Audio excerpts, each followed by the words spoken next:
This is a great observation, and I've gotten it a few times, especially in the Beta Cell project on Discord, where I shared the pictures of my stones and people had their doubts about the relevance and the validity of those stones that you get out from these liver and gallbladder flushes.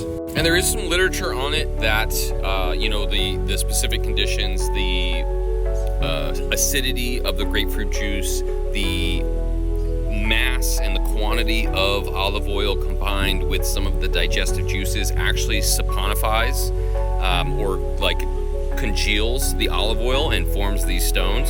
And there are some anecdotal mentions of people testing the contents of these stones and them not being the calcified cholesterol that they're being claimed to be.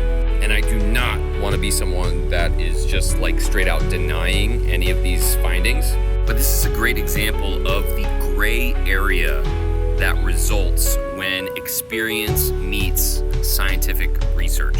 Because if you knew how great I felt after each of my flushes, the improvements in my skin, the improvements in my hair, the improvements in my digestion, my blood sugar control, the decrease in tenderness in my flank area by where my liver is, it would begin to matter a lot less whether or not those gallstones were pure calcified cholesterol. Because I am willing to let go of the idea that these gallstones are just like cholesterol, extra calcium, and not any olive oil and grapefruit juice.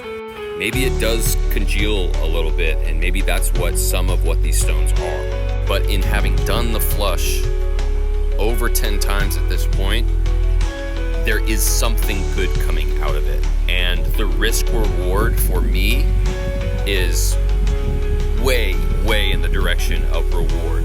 This is a great exercise in those consuming not just my information, but even the research condemning these liver and gallbladder flushes. You need to be able to use discernment in understanding, okay, well, if this liver and gallbladder flush isn't exactly what it says it is it doing anything good? Is it worthwhile to try? Is reading a few research papers that say this is bogus enough for me to never try? And for me, that boiled down to it's worth a try. I experienced a few of the flushes. I felt so much better. I continued to do them. I saw and felt the impacts of the detox effects of the liver. And so I'm ultimately a proponent of them.